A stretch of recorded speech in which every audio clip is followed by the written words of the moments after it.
I'm not doing this for democracy. I am doing this for Bitcoin, right? Because I believe Bitcoin is an anchor of truth in a sea of lies. I've been hearing Bitcoin fixes this for a long time now, and I disagree. I think Bitcoiners who figure out how to use the tools that Bitcoin has to solve problems that are out there in the real world fix this, right? So I experienced this problem where I would have, in 2019, potentially get sued and get sent to prison for treason. I needed Bitcoin to defend myself against the state. And Bitcoin is so powerful that it actually leveled the playing field between myself and the National Election Authority. You know, me and my friends, and then the thousands of them joined together online, can be just as productive or more than a bunch of bureaucrats with an unlimited and an ungodly amount of money. The citizens, you know, a small group of dedicated individuals can change the world.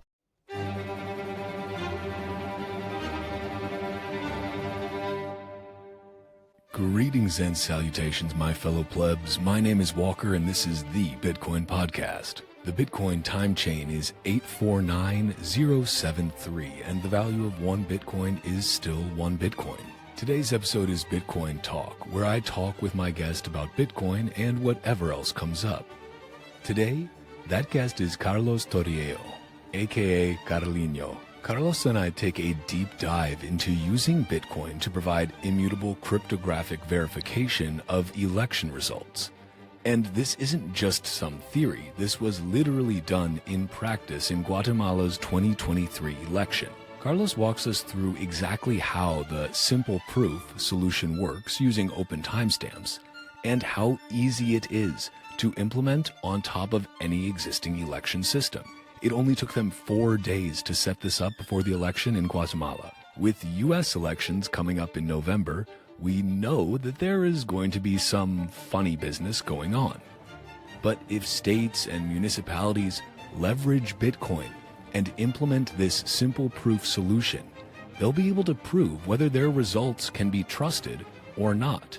But you won't have to trust them because you'll be able to verify them for yourself. Basically, the only reason not to use this solution would be if you plan on committing election fraud, which you don't, right? Before we dive in, do me a favor and subscribe to the Bitcoin Podcast wherever you're listening and give this show a 5-star rating.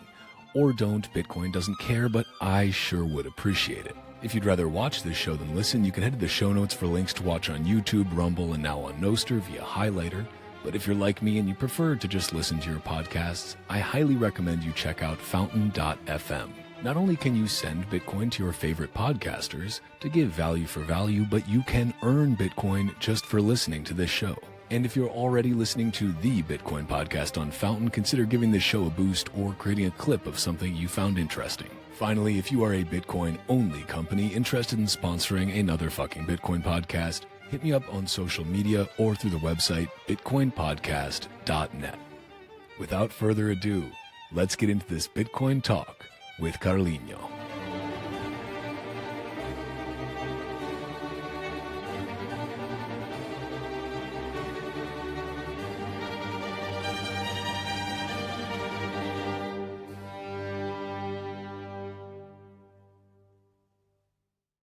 Dude, welcome. Glad to have you on here. Been a little while since I've seen you in the flesh. Hopefully we can change that soon, but this will have to do for now. Indeed, it's great to see you, man. Nice setup. Yeah, you know, I figured the best way to prove that you're a really serious podcaster is to put as much neon as you can behind you, and then people take you really seriously, right? That's all it takes, I think. Yeah, it's going okay. Well, don't forget the. Yeah. Oh, yeah. You know, I can't do it. I won't cheapen myself to putting the O face on YouTube thumbnails. I don't care if the algorithm likes it more. I just can't. Like, it just feels, you feel like some sort of, I don't know. I'd feel like a cheap whore if I did that. And I'm not about that. But apparently the algorithm loves it. The algorithm is strange. People like blood sauces. I mean, yeah. Okay. Fair enough. Well, dude, glad that you're joining here. I wanna maybe start out, for those that don't know you. I just ask a very simple question. Take it any way you want, run with it any way you want. but who are you and how did you get here today? Right on. Well, I woke up this morning in Guatemala City, where I was born and raised, and my name is Carlos Toriello. I am known as Carliño. And for those that don't know, Guatemala is immediately after Mexico, so only 2 borders away from the U.S. And I just really love Bitcoin, and I am convinced that as humanity, we will either be the last generation or the next great one. And so I choose to be a part of the next great generation. And I'm convinced that Bitcoin is the most powerful tool for us to achieve that and potentially stave off complete annihilation. So anything that I can do in my life's mission is get Central America to win the Bitcoin race. There are about 50 million Central Americans. That's out of the 8 billion people around the world. I think we have certain advantages that if smart people work to get the most out of them, then Central America those 50 million people in Central America can be more often than not on the first wave of adoption of Bitcoin. And if we win that race as a region, I believe it's the fastest way for us to get out of poverty and provide a unique example for other similar regions around the world to follow. So my life's mission is to do everything I can to accelerate Bitcoin adoption in Central America, which obviously being in Guatemala is just start in Guatemala and spread outwards from there. Oh, it's a great intro, and I would say quite a beautiful life's mission. No pressure, just just changing the future of money and trying to lift an entire continent, out of poverty that has been in many ways imposed artificially by various organizations and governments in the Western world for many generations now. And I think it's beautiful to see what Bukele is doing in El Salvador. You see, Milei in Argentina, very, different types of leaders. I was just talking to Maya Parbu, who is running for president in Suriname. And it seems that there's this kind of a real movement in South America and in Latin America where people are sick of the old guard. They're sick of the corruption. And instead of just sitting around and complaining about it, they're actually going out and doing something and making drastic changes. And I think maybe a good way to set the stage for us would be, can you just kind of give a little bit of maybe a history of Guatemala, but also of the, let's say, political process in Guatemala, maybe some high or low moments that have happened, just so that people kind of know what are the challenges that Guatemala is facing and have a little bit better of a sense as we go into kind of the next stage of this discussion here.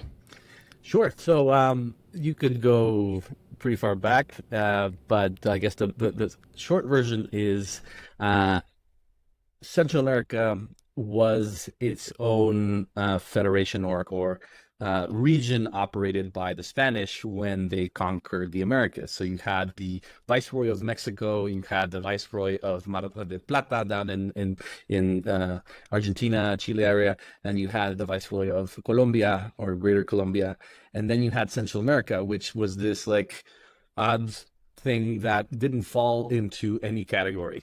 And it's still kind of the same thing where Central America is North America. Most people don't really understand that. We play in whenever there's soccer against Canada or the US, like it's the Caribbean and the Central American small countries that kind of like provide some fodder, right, for the big guys. But anyway, that goes back to even colonial times under the Spanish, where we just never really fit anywhere. And once the Spanish Empire collapsed and independence kind of started springing up around all of Latin America, Central America initially separated as a federation. And so the original Central America is Guatemala, El Salvador, Honduras, Costa Rica, and Nicaragua.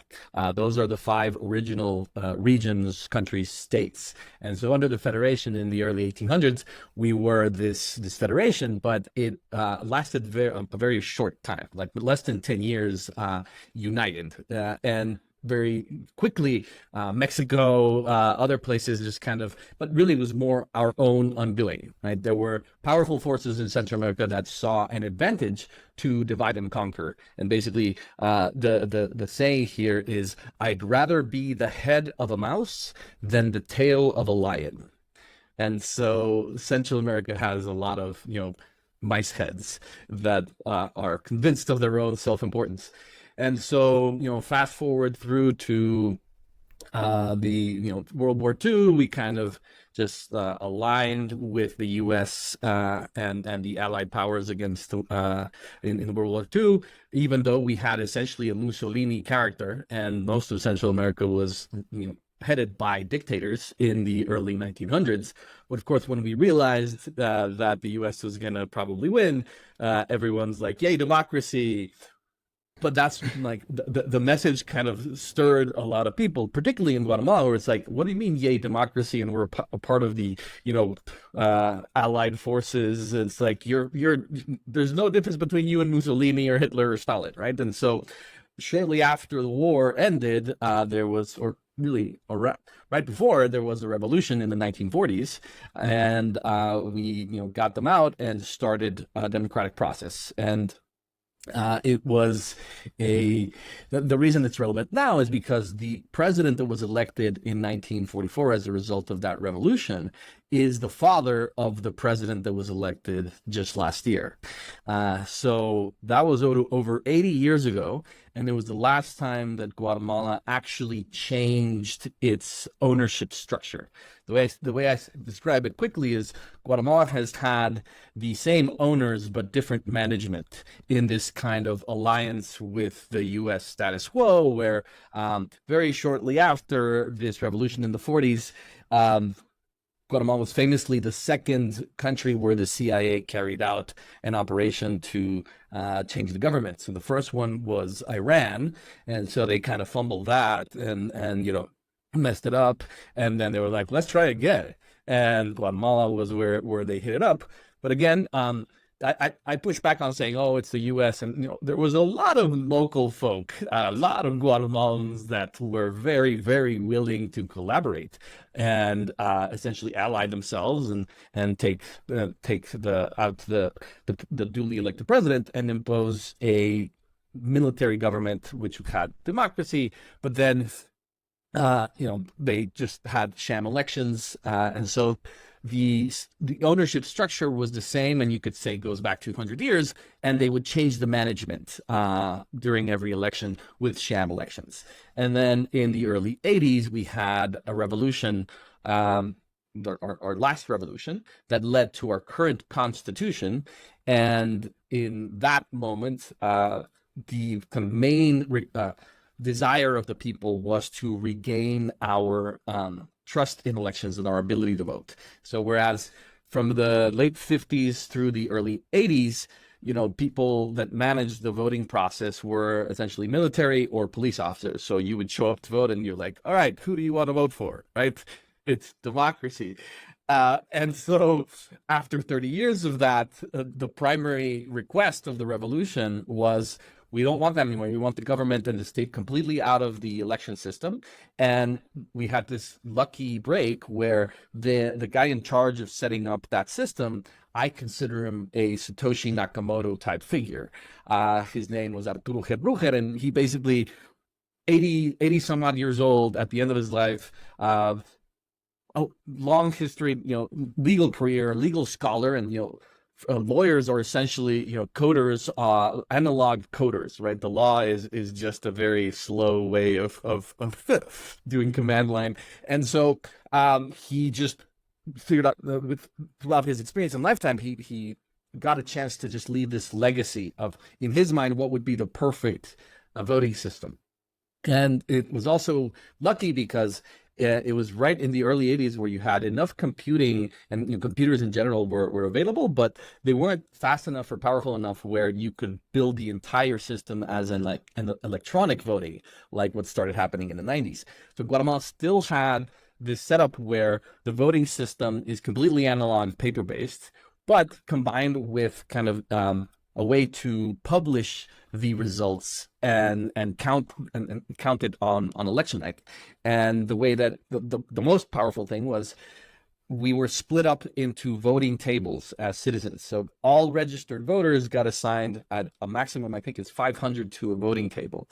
And these voting tables are manned by citizens, and they are just like your neighbor. And it's this organic process of, oh, do you want to be a volunteer? Like, you know that you would get to handle the votes, like just like in the 60s and 70s, you know, the guy handling the vote is the guy with the guns. Now we took it away from them, but you know, we need the citizens to show up, right? And so there's this organic process of citizens that care about this, that understand that whoever handles the vote has a lot of power, right? And so if we get enough people to show up and man all these tables, then the citizens are running the election. Of course, that could potentially be corrupted. And so the way to counter that is political parties can send these witnesses to oversee the process. And so it effectively, I see it now as a Bitcoiner as this proof of work consensus algorithm that is similar to Bitcoin in that the citizen volunteers are like mining nodes who are receiving the transactions from the individual votes, and the political party witnesses who are literally people that are standing right beside you as you're doing this. And I know this because I did it twice already in 2011 and 2015. So you've got these guys behind you the whole day, and if you ever do anything funny, they can take note of that and call the cops, and you go to jail, right? So it's the political parties, the folks that are in the race, trying to get the power, it behooves them to be able to witness this and just check that everything is carried out properly. So you have these competing forces trying to get power, overseeing the citizens to make sure that no funny stuff happens. So you use people's distrust and people's greed as a mechanism to achieve trust in the outcome, right? So it's a very smart way of creating a proof of work consensus algorithm that you can trust. And these documents that are published at the end of the election day contain the results of all those 400, 500 votes that are assigned to the table.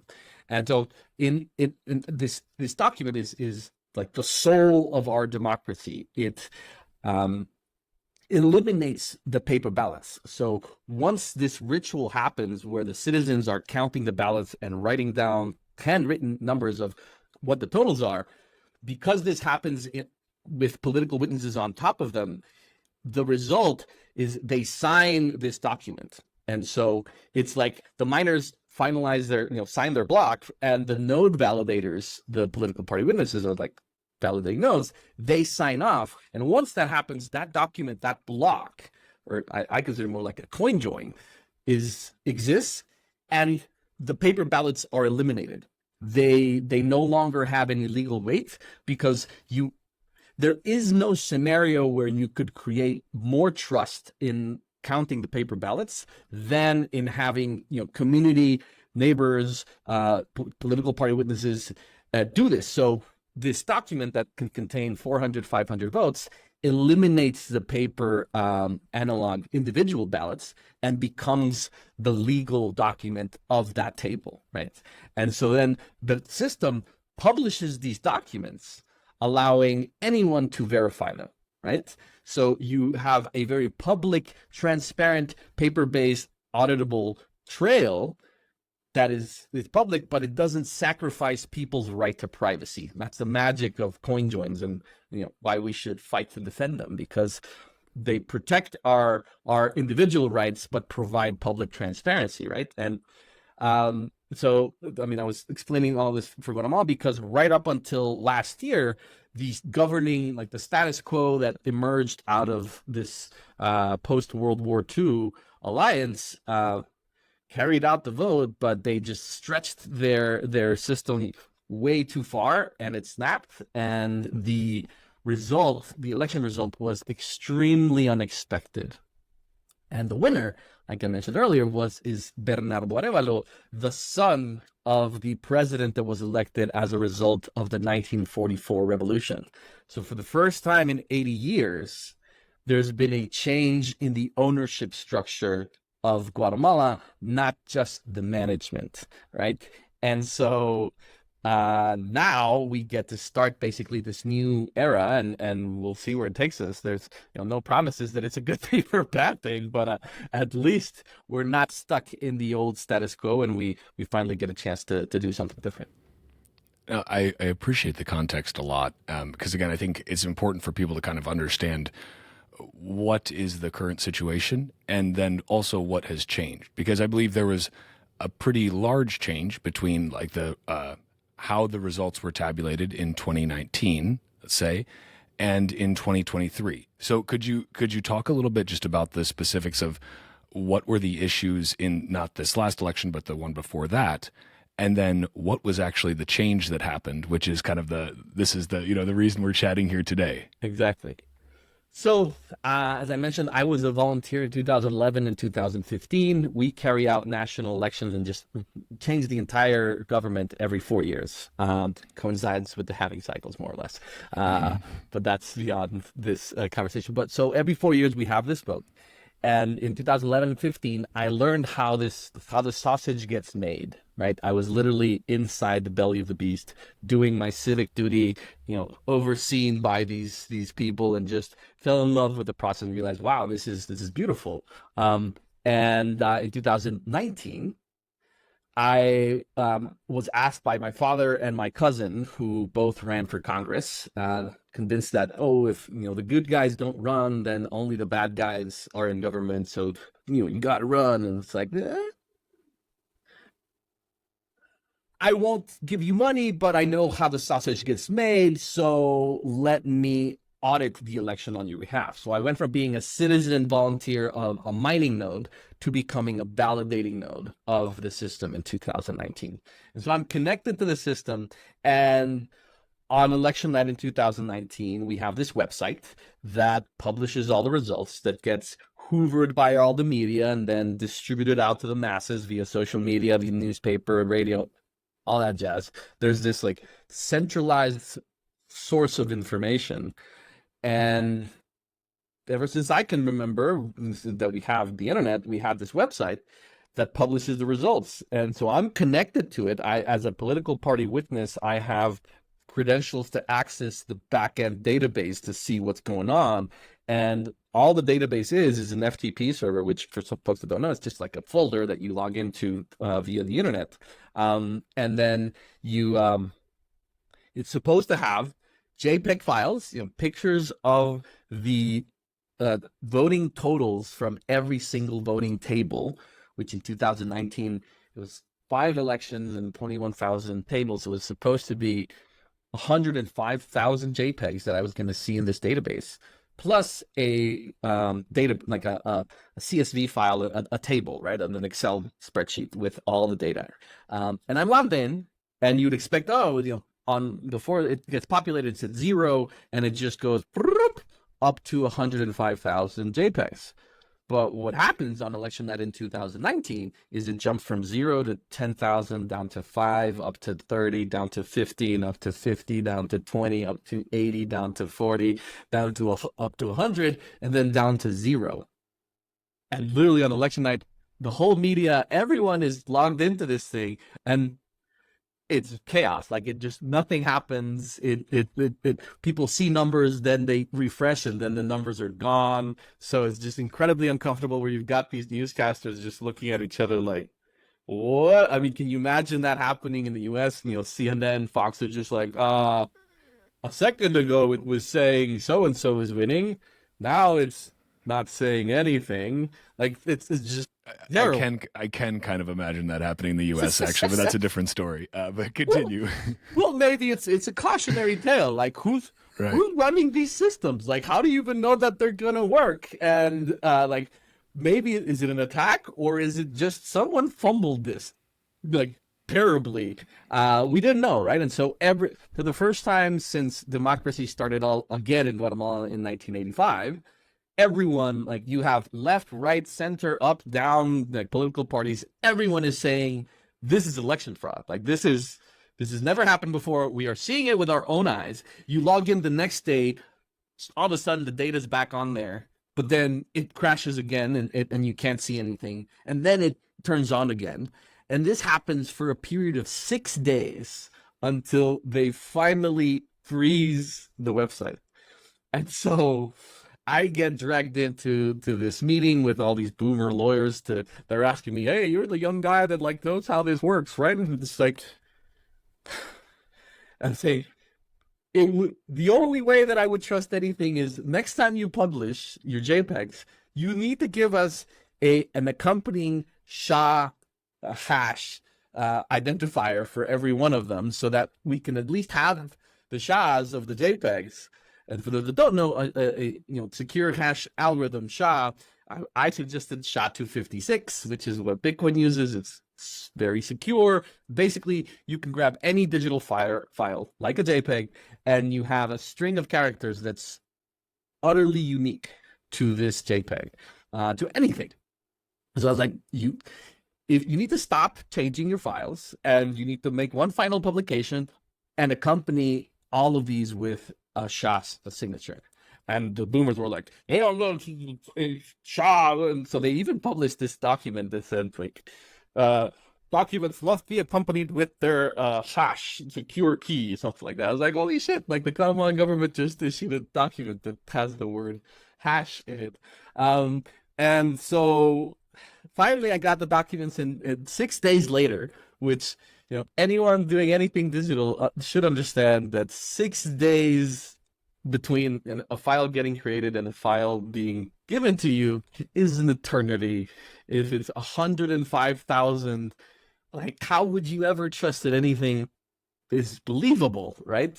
It's a large enough number where you could sneak in things and basically create whatever reality you want. But regardless, then it's a matter of, and maybe let me bring up one of these files so that people actually can see what I'm saying. Because when I finally got the documents, mind you, they were supposed to give me 105,000. They gave me 101,000. So still there's the discrepancy.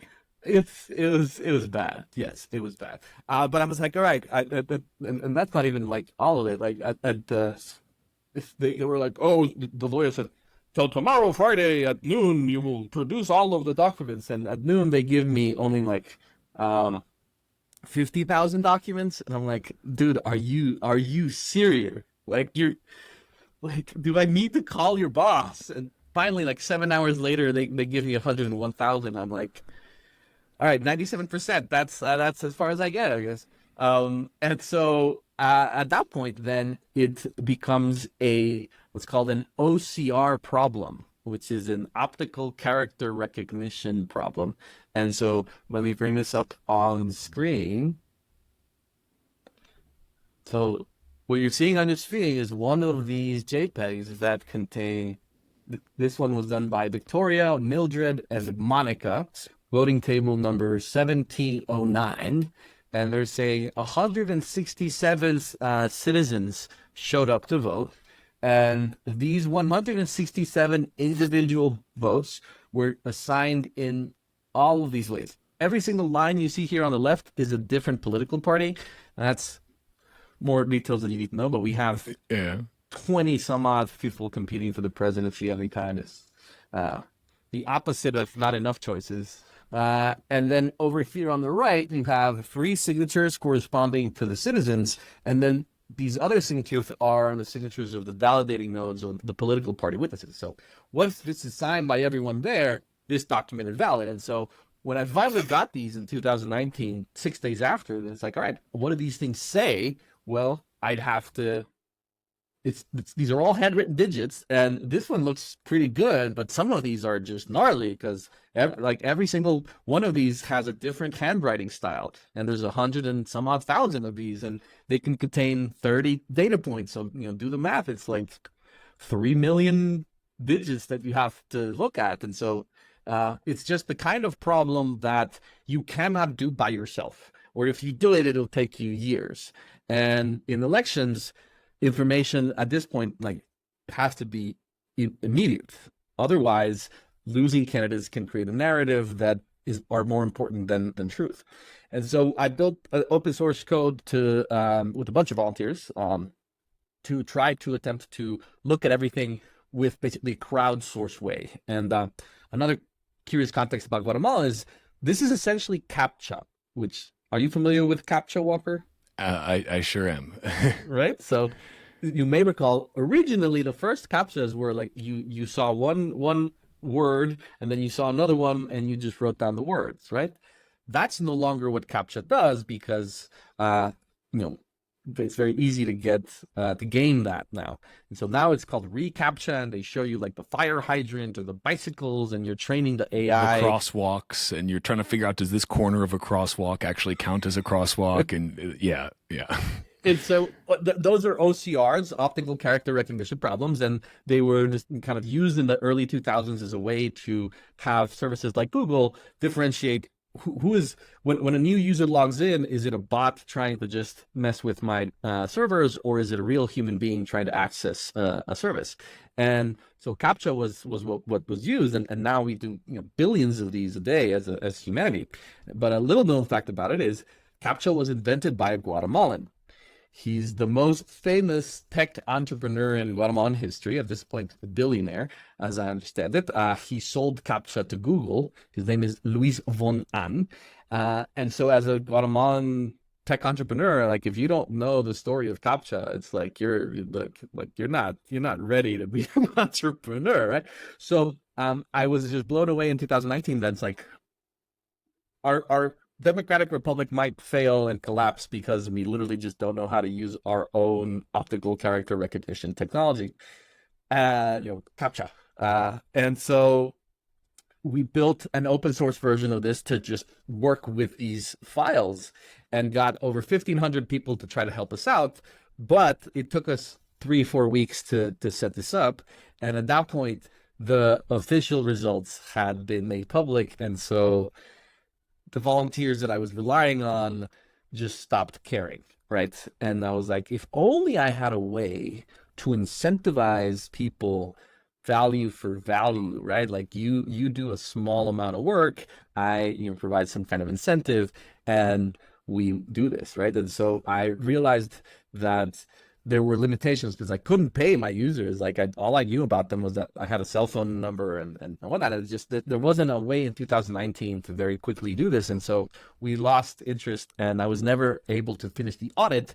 The results were made official, and I realized our political system is essentially a proof of stake network where the political parties don't even care anymore what the votes say. They just negotiate between each other who's got the bigger stake, and then just decide what is the least inappropriate outcome for them.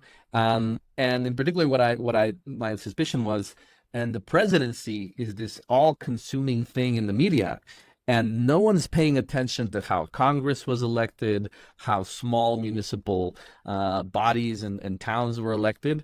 And so you could very easily imagine that small towns and congressional districts can become bargaining chips for the powers that be and the stakers in this proof of stake network.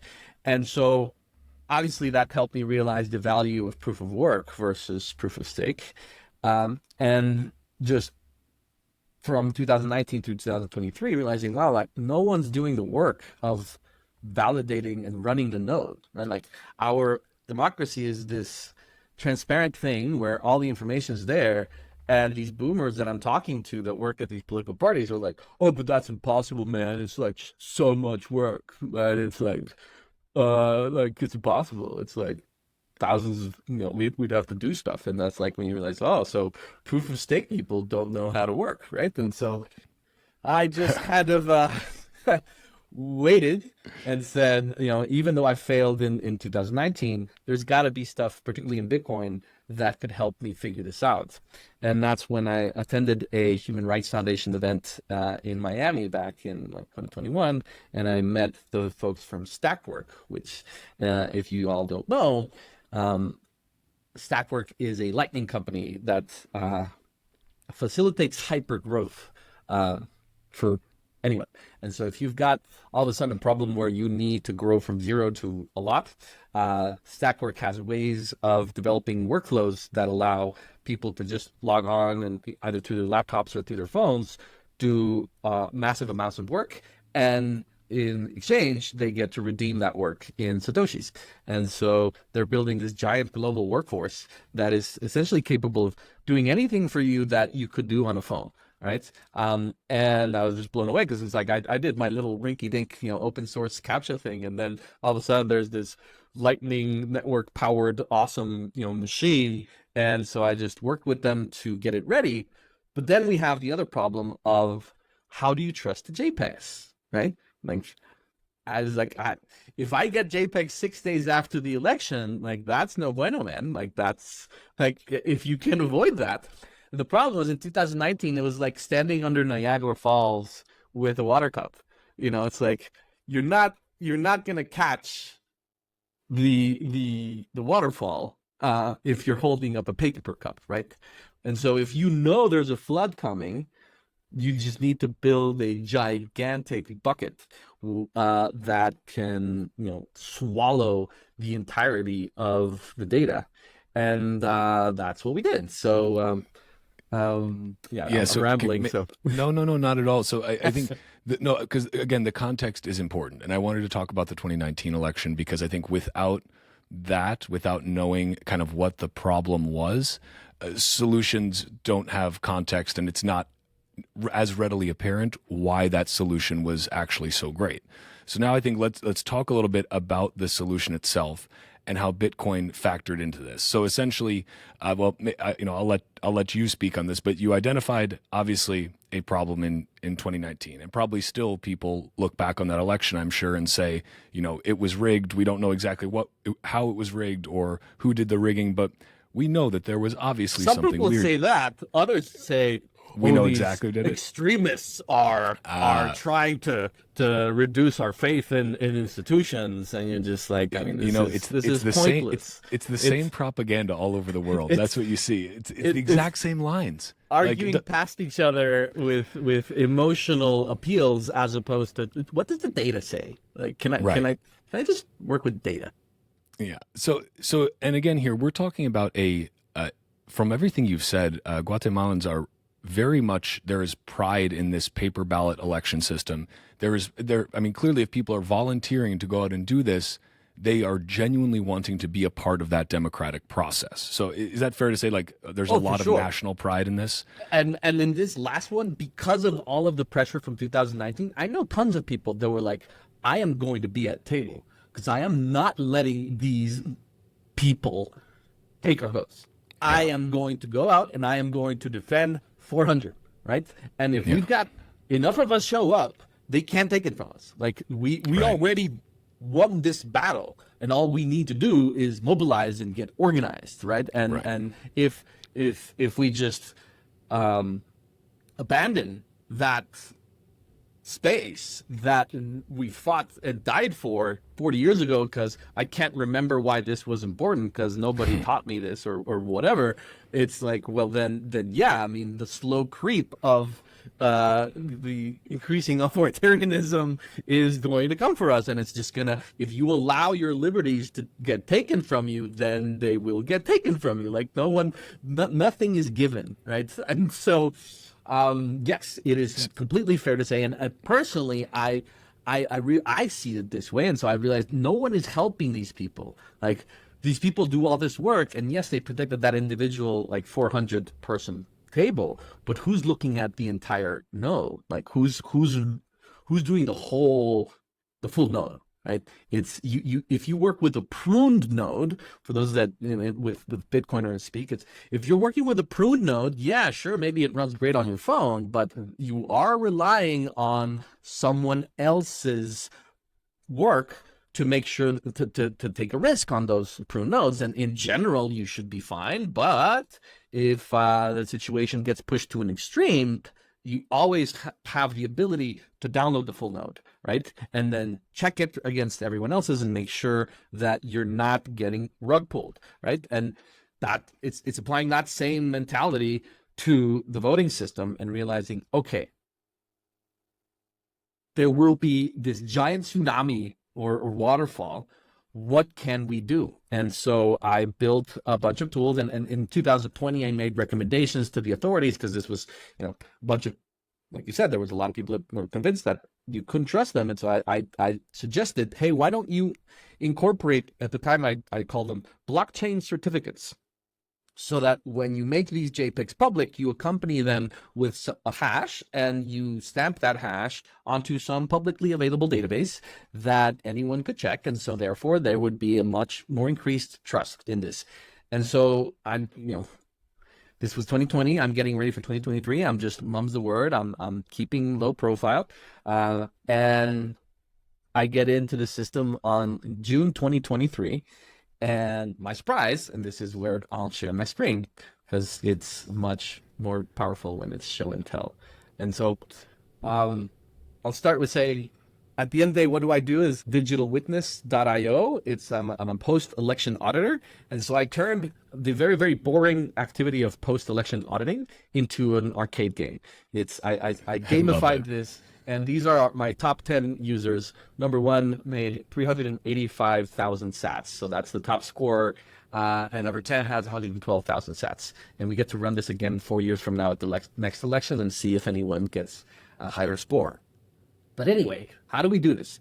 This is a website called trep.gt, trep.gt. It is the preliminary results website. So this is the website I was saying that the media logs into and uses to report results to the population. And so you can select between Presidente and Congress, municipal authorities, and Central American Congress. But I'm just going to stick to President. It's saying, we are displaying 121,227 actas or election documents out of 122,000, so 99.123% of the JPEGs, and that's our little map. And then these votes are distributed in these bar graphs on a national level between all of these clans that compete in this show, right? And so, don't trust, verify. How do I know that this is how it's made? How this is actually added up? So this system has, over on this side, an option to include your voting number.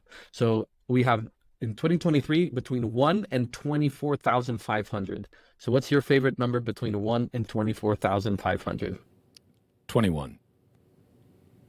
Ground figure. Completely random. Completely random. No reason for it at all. And so now, as you can see, we're not looking at the national total. We're now looking at table number 21 at voting center number 3, Municipality of Guatemala, Department of Guatemala, and the country of Guatemala.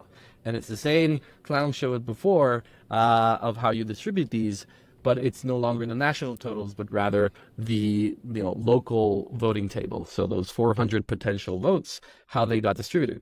But again, this is cool database, bro. If I click on this button, though, I actually now get to see the JPEGs, right? So I, on election night, had credentials to get access to the backend, so I could just download this in a much more seamless way. But you could develop a little web crawler bot that just crawls this website and does what I just did for table number 21, 24,500 times, and you just rip this out of the internet because it's all public, right? And all you need to do is, right-click on the JPEG and download it to your yeah. And can I sorry to interrupt, but I want to make sure that for anyone listening, watching, that this part is very clear as we get into this a little bit, because you did not create some new blockchain for this. You did not create some new token that you also were pumping and dumping on the side. What did you actually use for the certification of these results? Big I wanted to make that. I wanted to make that very clear, just so that everybody realizes that. And maybe just as you're going through this, well, we can circle back on this too. But I kind of want to talk about how it's utilizing Bitcoin, because people may be thinking, oh, is this these are these inscriptions? Are these clogging up the Bitcoin's time chain? And so I want to talk about the open timestamps part of this too, and just how that works. But continue on this. Just wanted to make sure everybody knows this is not some token, homegrown blockchain. This is using Bitcoin. So continue. So like I was saying earlier, the problem is it's this waterfall of JPEGs. In 2023, 121,000. So we knew that they were coming, and so we had to have a way to prepare for it. And that's why I was very surprised on election night. I had my own way of doing this, but then all of a sudden there's this really conspicuous orange button. I mean, that's a rather specific shade of orange. And so the question you got to ask yourself is, we're sitting here on June 22nd, 2024.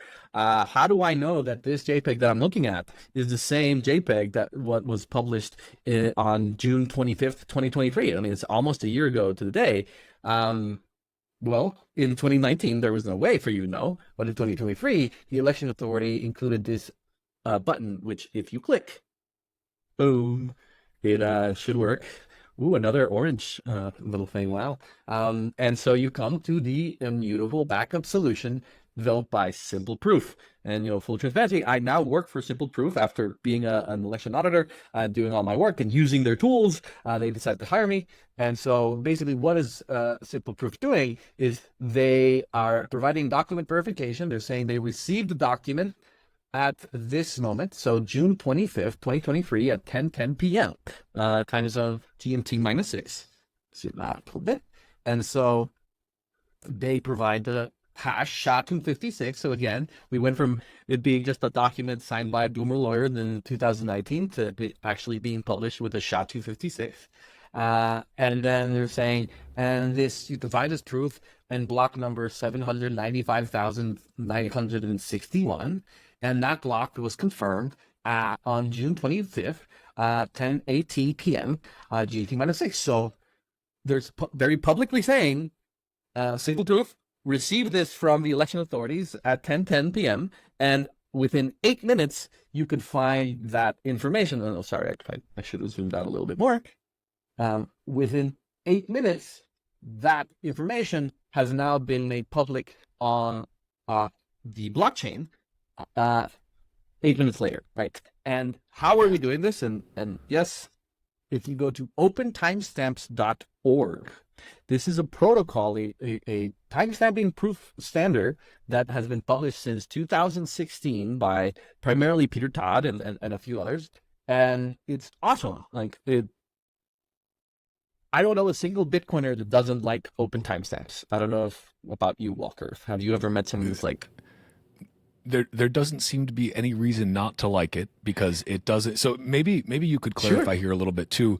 Yeah. What because here we're talking about JPEGs on the blockchain in quotes, but this is not actually putting the JPEGs there. This is taking a hash and putting it on there, which is extremely an inconsequential amount of data relative to a JPEG. So can you talk a little bit about just the difference there, so that people who may be thinking, what is this, is this some NFT clogging up Bitcoin bullshit? Yep. Can you talk a little bit about the difference between, ordinals, inscriptions, what's the topic of the day now, versus open timestamps, and how those are really fundamentally different? So if you go to opentimestamps.org, and you scroll down, you'll get to this point where it says stamp and verify. And you can literally drag and drop a JPEG of yours, anything that you want to hash permanently on Bitcoin.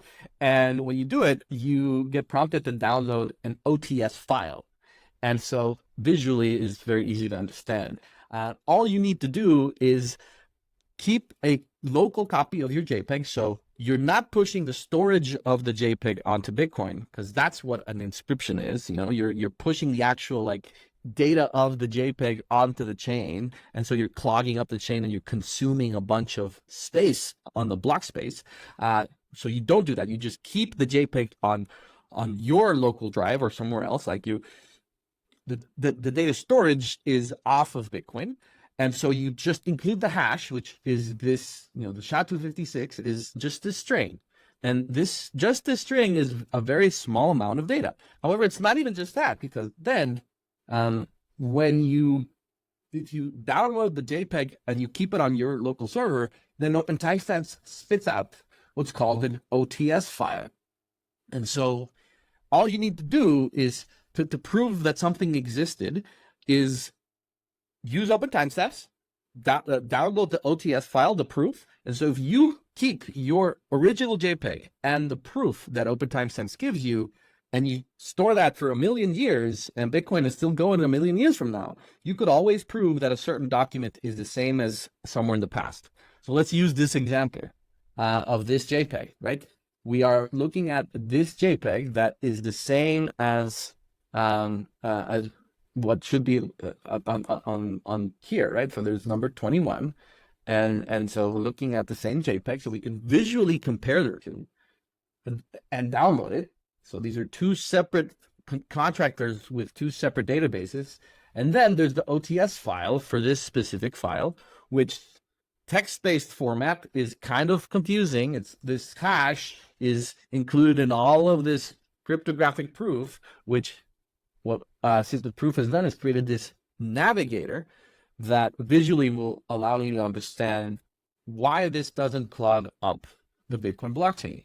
So here's the hash of that file, 7834. We can go back and compare. It starts with 7834. And so that hash is now, this is a visual graphic representation of the text that I just showed you earlier, where this hash is combined into this mother hash with another hash, right? And so the appended new hash is essentially the result of the two child hashes. And that is done again for the next JPEG, and then again for the next JPEG. And you can imagine all beyond these are all of these JPEGs that are just getting cryptographically tied and proved to one another. And then if you keep following the trail, it goes all the way up to the final root hash of this Merkle tree. And you can copy that hash. The hash is right here, right? And what they include now in this, what differentiates the root hash from the rest of the Merkle tree is that it also contains a transaction ID. And so when you click on the link here, or you copy the transaction ID and look for it on your own node, which if you're running your own node, you can do this, but they have facilitated a link that goes directly to the transaction ID on mempool.space. You can see, oh, this transaction did in fact occur on block number 795 and 961. Here's the timestamp. And then further down in the details, I can find the hash. We now are looking at CDA63A, which is CDAC, the hash from the root. And so we are not storing JPEGs. We are not storing the hashes of JPEGs. We are storing the hashes of the hashes of the hashes of the JPEGs into one single transaction. So this giant tree that you are seeing now on your screen contains timestamping proof of potentially an unlimited amount of data, right? Like it literally could be trillions of JPEGs all hashed together, and this one last hash is what's going on to Bitcoin in the form of a transaction. So it is quite literally the opposite of an ordinal or an inscription, in that instead of trying to get a single digital file, forever on the chain, you're taking the most amount of data that you could and compressing it to the smallest footprint that you could get it to. And that is what's going, because you don't care about who owns that transaction. What you care about is just proving that it happened. With elections, you don't want to have to trust the politicians in charge. You need to be able to verify for yourself. But the same goes for Bitcoin hardware. That's where Bitbox comes in. Head to bitbox.swiss/Walker and use promo code WALKER for 5% off the fully open source Bitcoin only, Bitbox O2 hardware wallet. Then get your Bitcoin off the exchange and into your own self-custody. The Bitbox O2 is easy as hell to use whether you are brand new to Bitcoin and it's your very first hardware wallet or you are a seasoned psychopath. It is Bitcoin only, and again, it is fully open source. You can head to their GitHub and verify for yourself. There is no need to trust me or to trust Bitbox. When you go to bitbox.swiss/Walker and use promo code Walker, not only do you get 5% off, but you also help support this fucking podcast. Now, a lot of you listening to this show may already be way deep down the Bitcoin rabbit hole, but if you're listening to this podcast and feeling a bit overwhelmed by all of it, don't sweat it. BitcoinConsulting.us has you covered. Some people go down the Bitcoin rabbit hole completely solo, but others want someone to guide them on their journey. And if you're one of the latter, go to BitcoinConsulting.us. Now, whether you are an individual and you want someone to help you with your personal Bitcoin strategy, or you're a company and you want help integrating Bitcoin payments, implementing private projects, or need general contractor services, Bitcoin Consulting can take care of you. So go to bitcoinconsulting.us and book a consultation today. Again, that's bitcoinconsulting.us. It's basically, it reminds me of, there's a great Julian Assange quote from, I think it was from like 2014. 2014. But he says that like Bitcoin, its underlying technology, breaks Orwell's dictum by providing proof of publication at a certain time. And for those that are not familiar, Orwell's dictum is who controls the past controls the future, who controls the present controls the past. So Assange's assertion basically is that Bitcoin allows you to break that through proof of publication. And in this case, again, I'm sure somebody more clever than I could make an argument that open timestamps is somehow bad. I would disagree with that argument because I think it's a very efficient way to do this. And I know Peter Todd has, promoted this and worked on this solution for a long time, and I think it's a really excellent one.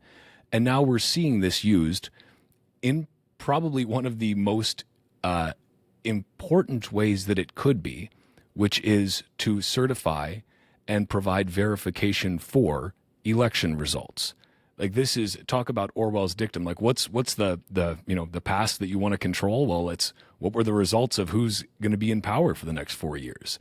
This is literally, kind of the type of thing that Assange is envisioning, also with various, let's say, WikiLeaks files, let's say, to prove that, listen, these did exist and we put them out here at this time.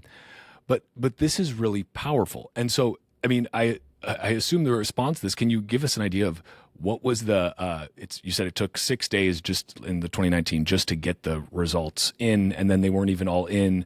And then it was weeks after that still trying to figure out what the hell actually happened here. How did that compare to 2023 when you used Bitcoin, when you used open timestamps, when you made this publicly available? What was how long did that take to certify the election? So in 2019, it took me until, because I agree completely with what you're saying about proof of publication, and that it behooves the citizenry, individuals, to keep their own records, right, and to keep records of the public records, because if we just allow the state to have not only the power to emit the records, right, the Oracle produces the record, but then also is the only one in charge of storing and safekeeping, and then, wouldn't you know it, records will either disappear or they might change. In the case of Guatemala, after I did all this, like I said, all right, if I'm going to do this, I'm going to try to do the entire historical archive. So I used Freedom of Information Act request against the election authorities to say, I want the entire archive of all of these documents as far back as 1985 with our first election. And the response was, we can only provide as of 2015. So I have written legal confirmation of what you just said. At least in the case of Guatemala, the election authority had a tragic boating accident in, somewhere 2011, 2015. And all of a sudden, there is no historical record of our most important record, which is how the power get transferred. And my message there is, if you care about this, you should start asking for records and just keep records and use open timestamp them. I timestamp everything from 2015, 2019, 2023. I built this tool, and that Simple Proof people built an even better tool. And so the waterfall came down on June 2023. Everything got timestamped that night, and with the help of Stacker, which I can share that, but basically not only did the folks get so I was able to get massive amounts of people, over 1,000 people, to sign up and help me digitize this and turn it into our own database. It did this for the national election, which was, the presidency and everything. It took us about 2 weeks to pump out an independent citizen-run audit that was primarily done by young people on the internet.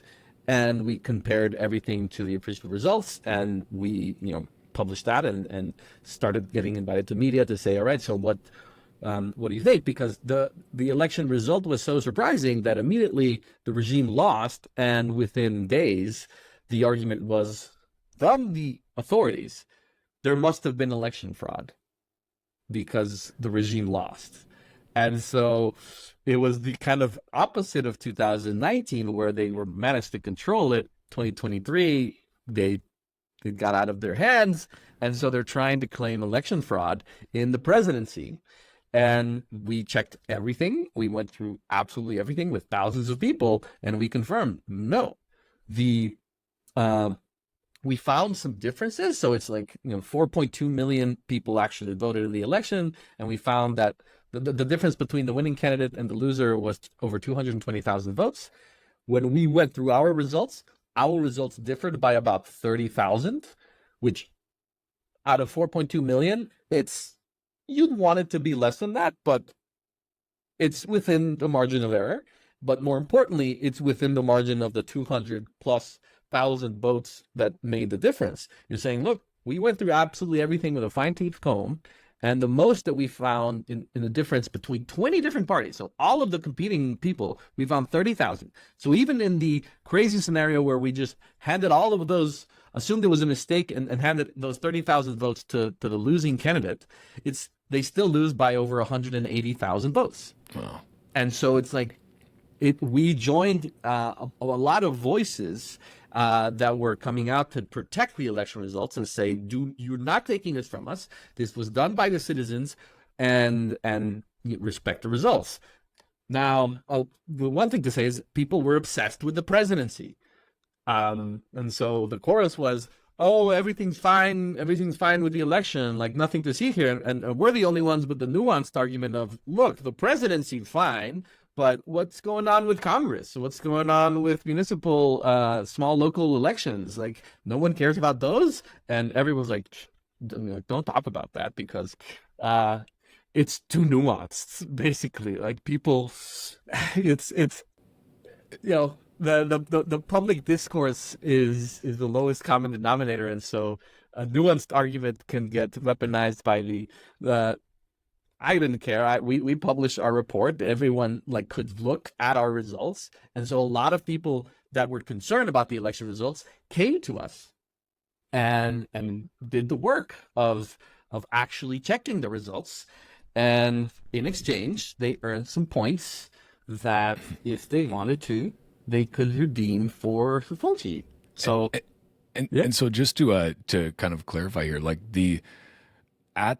the night of the election, these results, these forms, which are the combination of 400 ballots, right, are getting timestamped with open timestamps. They're getting timestamped basically in near real time, essentially, the night of the election, and then results are announced. You can see all of that. You have all of that data, and what's especially important here is that then after the fact, anyone can go back and be able to review this data and check, okay, yes, this was timestamped here. So, because I think it's an interesting point that at the end of the day, it's not that it is going to potentially fix potential corruption. Like you can't solve for human nature. You can't solve for greed. But what it does do is provide some recourse. You don't have to just trust the results. You can actually verify them for yourself. And you get a lot of people together, a lot of motivated people trying to verify this. You can produce a body of work that then can stand up and say, okay, this is our independent audit of this, and we can actually audit it. Like it's not opaque, it's completely transparent, so that even if, and in this case, like you said, you found a discrepancy. There was a discrepancy there, but you were able to find it, and you're able to trace exactly what this discrepancy is. It's not just somebody making the claim that, well, I think there were these, you're not just saying, I believe that there were 30,000 ballots that came out of nowhere, were wrongly attributed. You can say, no. I know that this is the case because I was able to verify this. And I think that that's really powerful and important to kind of drill in on is, again, you're not solving for potential corruption. You're not, creating a perfect system, but you are allowing that system to have a check and balance on it, which is independent auditing, independent verification, people who can go through and check this for themselves. There's no need to trust because they can verify. Exactly. And so I'm showing on the screen that it's basically similar to how, as a Bitcoiner, you can run a full node, and to do so, you have to download the blockchain, which contains the history of transactions. In the democracy, the blockchain is the election results. And so what you're showing on the screen is one of these 100,000+ documents. And so as Guatemalans, I can download my blockchain, which is 120 some odd thousand documents. I then use Bitcoin and the simple proof implementation of open timestamps to verify that the blockchain that I downloaded is the same blockchain that the Oracle produced, the authorities published. And then after that, it's just a massive coordination issue, which is how do we check this? And so I invited people online to log in and just get invited to join what you're seeing on your screen, which is I asked them, all right, there's this, I pick out all the files, I create snippets, and then I can, zoom in and out or move this around and say, all right, what is this number that's a handwritten number? 005. I just look at it, I input it, I do this on my phone, and I gamify this. I get points, and so I'm invited to continue to do this. And because it's thousands of people online, again, what is this? This is a little trickier because it's in between. Maybe I'll get this wrong. I'm going to say 008. And yeah, so if you know that your blockchain is correct, then it's just a matter of can you run the full node fast enough that it's still relevant for the election result, because it's a fast moving thing where public opinion has to happen quickly, right? And basically people can just do this, and we had over 1,000 people join us, and with this green button, if they wanted to, they can just paste an invoice here and experience their first Lightning transaction. And amazing. So it's the combination. My message is to Bitcoiners in particular, because the reason it's hard to get through this because there's a lot of nuance, but it's I'm not doing this for democracy. I am doing this for Bitcoin, right? Because I believe Bitcoin is an anchor of truth in a sea of lies. I've been hearing Bitcoin fixes this for a long time now, and I disagree. I think Bitcoiners who figure out how to use the tools that Bitcoin has to solve problems that are out there in the real world fix this, right? So I experienced this problem where I would have, in 2019, potentially get sued and get sent to prison for treason. I needed Bitcoin to defend myself against the state. And Bitcoin is so powerful that it actually leveled the playing field between myself and the National Election Authority, where me and my friends, and then the thousands of them joined together online, can be just as productive or more than a bunch of bureaucrats with an unlimited and an ungodly amount of money. The citizens, the small group of dedicated individuals can change the world, right? And so if there is a huge need out in the real world of, do people trust elections? And so I think we can either make you can make the choice as a citizen that you don't care about democracy, it's all rigged and it's all nonsense. But I choose to see the world as voting systems are a consensus algorithm. They are an opportunity to reach normies and citizens, just the general population, with a different message and a different touch point about Bitcoin, of how Bitcoin is a trust machine, a truth machine. It's what Bitcoin is. So one of the things that Bitcoin has done is proven that we can reach consensus on the most difficult hard problem that everyone wants to cheat on, which is money. And so if we can reach consensus on that, then can we use that to create trust and truth in other scenarios? And so here it's like, I could care less who won the election in 2023. What I do care about is that I fight for my right as a Guatemalan to be able to download all of the files, make sure that they can't change them on me, and then review what they say, just read them. Like literally, it's the public record. What is it? Let's make sure it can't change, and then let's just read it and compare it to what they are publicly saying the public record says, because there's a lot of assumptions there that, I found that maybe they just published the record and then they're saying what the results are, and those don't match. Like if no one's running the node, if you're just running a pruned node, you're just assuming that that everything matches, right? And so it's an exercise of realizing normie land and citizens everywhere have very strong feelings about democracy, and you're not going to change that.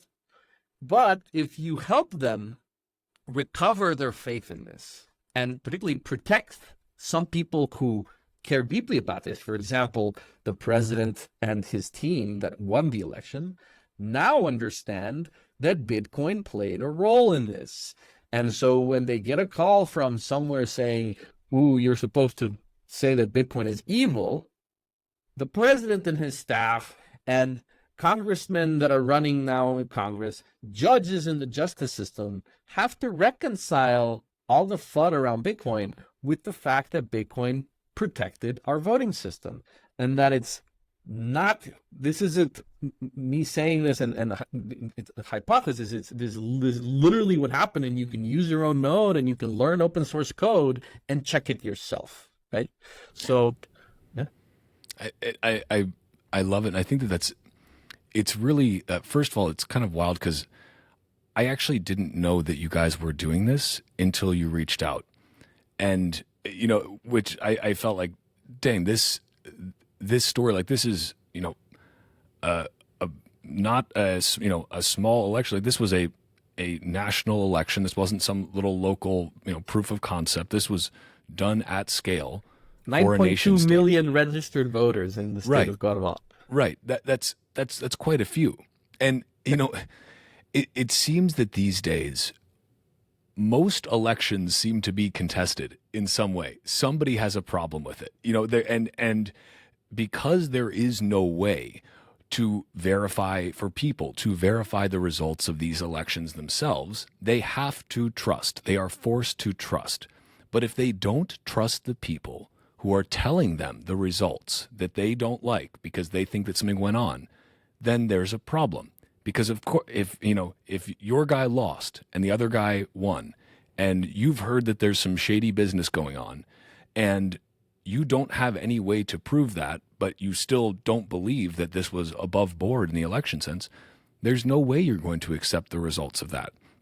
And, it seems that this solution, using Bitcoin, where anyone can verify the results, and in real time and audit them after the fact, this is a way of, again, it's that core Bitcoin ethos of don't trust, verify. You're not asking anyone, and you're not saying that the results are going to be perfect. Like, again, you're not fixing the voting system.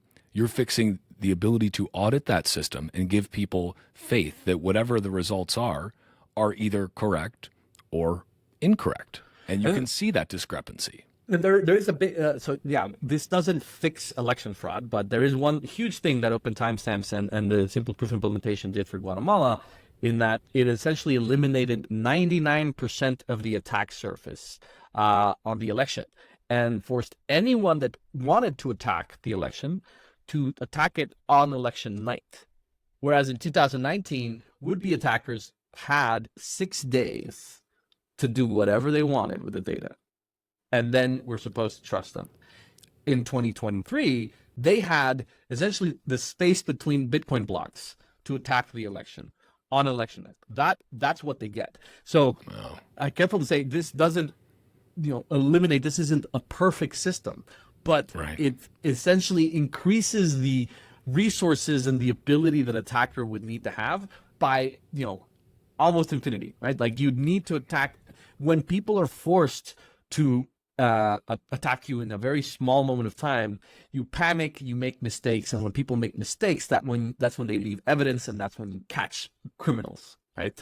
And so this is a purely a net benefit from the open timestamp simple proof side of saying elections everywhere need to produce evidence, right? In the modern world, if your local election authority doesn't give you access to the data to verify the results for yourself, you should not trust them. You should not allow your local election authority to get away with just giving you some secondary documentation spit out from a machine that is behind some walled garden private source software. It's like, that's gobbledygook. Like, you need to fight for your access to the raw data coming out of the citizens, like whatever your process is that counts votes. There at some point there's a result, and that's like whatever that is.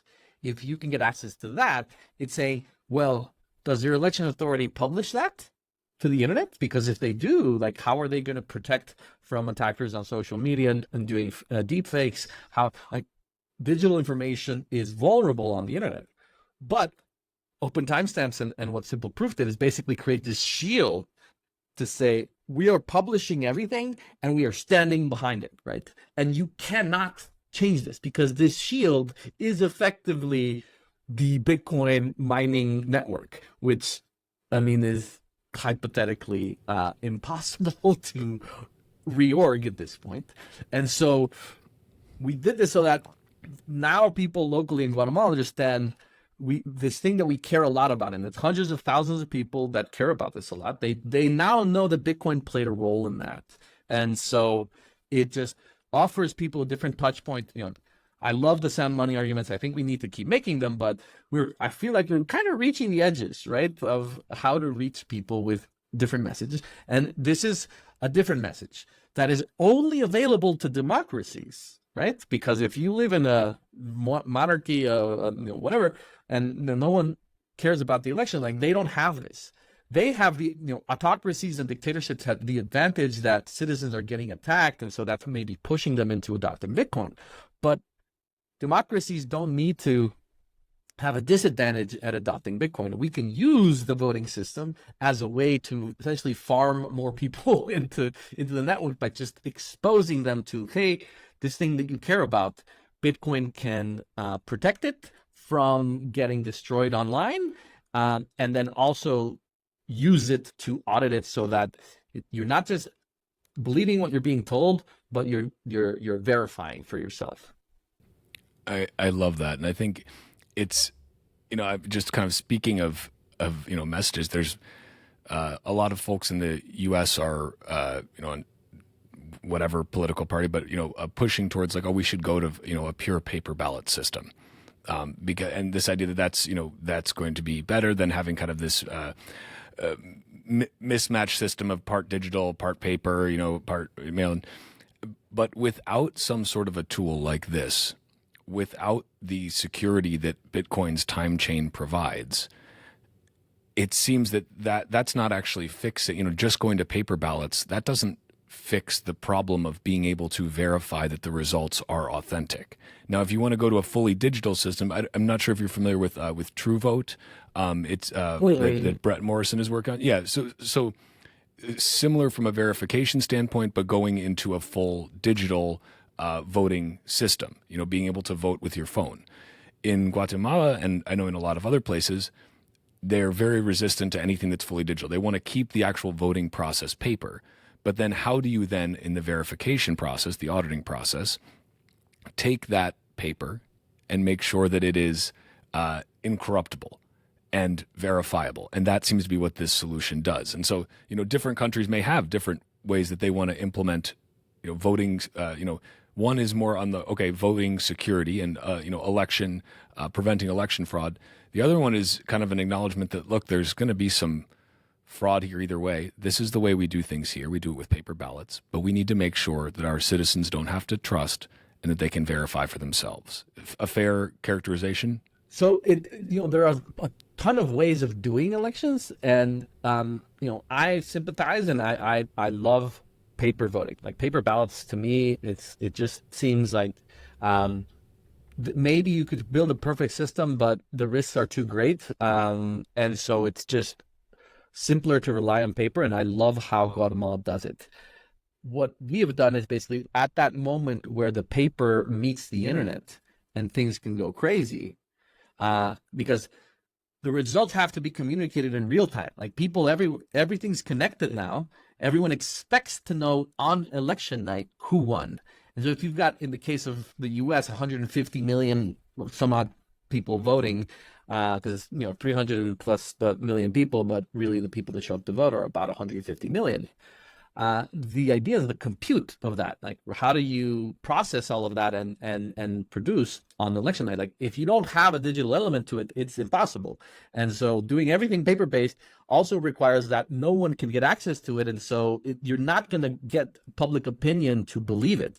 You have to have a digital interface. That's where I think the Guatemalan system is this unique place where, by kind of historical accident, we have this proof of work paper-based voting system that has this communication with the digital world once the in-person counting happens, so that we can't fake paper. Like if my people behind me saw like all the votes coming in, like that's what happens, right?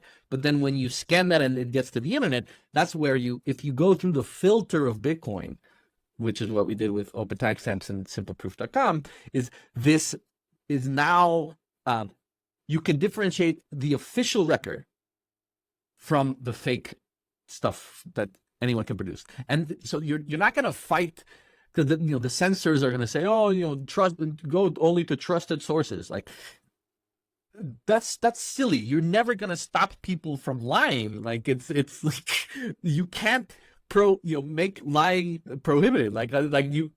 It's impossible. What you can do is say the truth, or at least what's officially true. You can demand that the state stand behind it, and eliminate the state's ability and anyone's ability to create fake information that can pass off as official or true. And so I want to live in a world where it's not just elections, it's everything that the government touches. We're not going to get them to give us the right to publish our own property, our own, tax receipts. Like, there's so many things that are always going to be inside the oracle of the state. They get to issue reality, but we can demand and remove their ability to change reality. So that once the government issues anything, they have to stand behind it and said, all right, we use your resources to do all this stuff. Now we publish it. At least, the very least we should demand is, once you publish, that's it. Like, you can't change it. I can use Bitcoin to be 100% sure that what was published, whether it's a criminal record, evidence in a court proceeding, or the national vote, I could always, 100 years from now, come back and say, this is real. This is what they published. If I find that the state published something that's fake and I have the paper records to prove it, then I catch them, right? Because that's one of the main arguments that the haters have against us is, oh, well, all you did was, blockchain wash election fraud. Like, they still attacked the election, and all they did, yeah, sure, it's only like in between the 10-minute blocks, but someone got logged in and they changed the files in that 10 minutes, man. And like, Well, if they did, then they're fucking stupid, because now we have cryptographic immutable proof of a crime, and all we need to do is go and find those citizens that signed the paper, that probably took their own picture, and find the actual paper document and hold it up to people and say, see, like, we have the official paper version, and that's why paper trails are key, and here's your picture. Like, something's wrong, right? And so it's like this timestamping information to Bitcoin, like you said, like fighting the argument of Orwell, is once you eliminate the ability for the state or anyone to change reality, it only benefits those of us that care about truth. The only people who lose are the people that benefit from lies. And that's like, I'm now more simple proof, and that's the vision that we want to bring to the world of just, yeah, maybe we start with elections. And if anyone's listening to this, like, please reach out, simpleproof.com. You can contact us, or you can look for me on Twitter, Carlos Toriello, or we're on NOSTR as Simple Proof. And we want to bring this to elections where you benefit from removing, attackers. This doesn't change the voting process as it is. It's just whatever is published to the internet, let's protect it, and let's remove anyone's ability to change it. And start with elections, but then go to everything that the government produces. Like, if you're ever dragged in front of a court because you pissed off some bureaucrat that works inside the FBI and he's like creating phony evidence to try to put you in jail, like, you should have your files and be able to, at least for yourself, say, look, I don't know where that came from, but here's evidence of what was published, back in the day, and this is what is real, right? Removing the state's ability to lie only benefits those of us that want truth. And the liars all of a sudden are, less powerful. And in a world like today, in a post-truth world, I think that's incredibly powerful. And finding something like open timestamps where it's almost like Bitcoiners agree on 21 million and on open timestamps. And even Satoshi mentioned it in his private emails that came out of the Craig Wright case, of like, the only other application that he could come up with was timestamping information. And why is that useful? It's because of this, right? And so just my invitation is, see the voting process, and let's see November as an opportunity to protect the integrity of data and create a message of truth, right? Whether it's paper ballots or digital, like whatever it is, there's some digital information that will get published, and that digital information could be protected from would-be attackers. And I didn't mention this, so let me bring it up. I'll share this one last time. Why this was valuable. While you're bringing that up, I just wanted to kind of also ask, what are the logistics of rolling this out for a country that wants to do it? Like, let's say even a country as large as the USA, but which has many more resources. Like, is this something that, we all know governments move slower than molasses in January, not January in Central and South America, but January up here in the frigid North. But what does that actually look like? Can they roll something like this out fairly easily? Can this be fairly easily integrated into existing procedures to at least say, okay, we have digitized these records. As soon as they are digitized, we timestamp them. Is that basically the idea? And is there that much infrastructure that needs to be set up, or can this be rolled out relatively quickly? I appreciate that. To kind of give the context for the USA elections, yes, there is over 150 million voters, and that's more than the 9.2 million registered voters of Guatemala. However, the United States is a federation, and so it's 50 states have their own election law. And so each state has its own protocol on how they manage their votes. And then the actual authorities that implement this at the local level are local authorities, usually county clerks. And so last I checked, there's over 3,000 county clerks, and each one of them is their election authority in their jurisdiction. So there are like over 3,000 voting jurisdictions and over 3,000 authorities that could potentially be in a position to make this decision to use Bitcoin.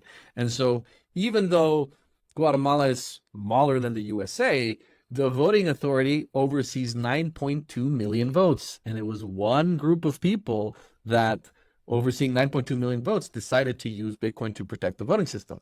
In the United States, we could potentially talk to 3,000 different election authorities, and most of them are going to say no, but I would say, what are the odds of one of them being a Bitcoiner and not knowing about this, right? And just once they know about this, they could realize this is, I have a concern.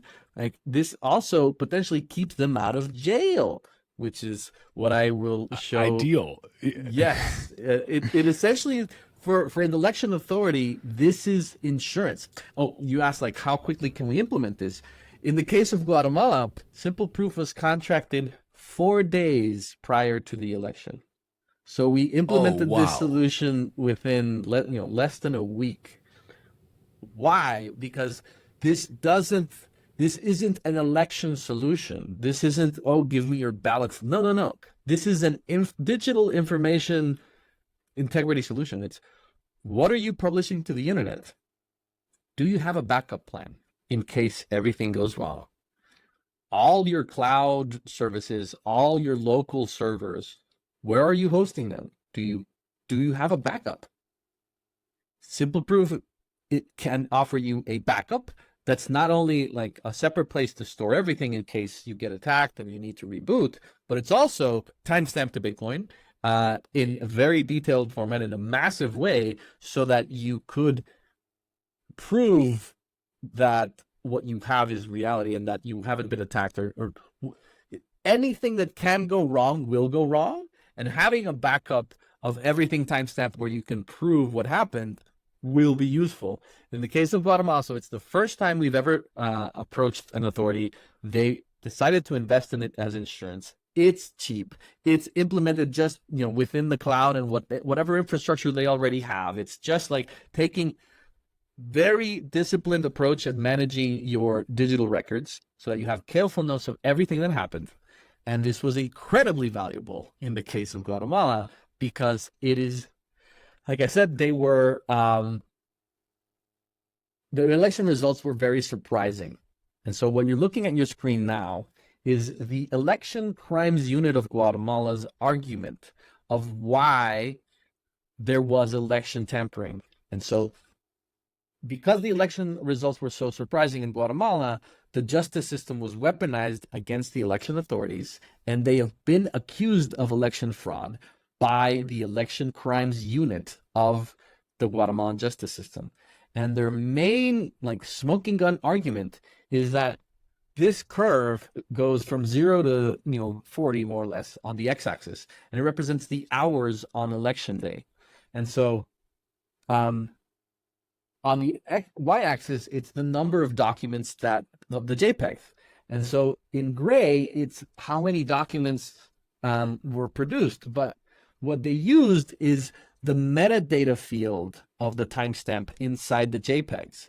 And so they plotted them out, and this at 6 p.m., so 18 hours after voting day started, is when the voting closed. And yet they're saying, oh, look, 3% of the files, according to the metadata in the JPEGs, exist prior to the polls closing.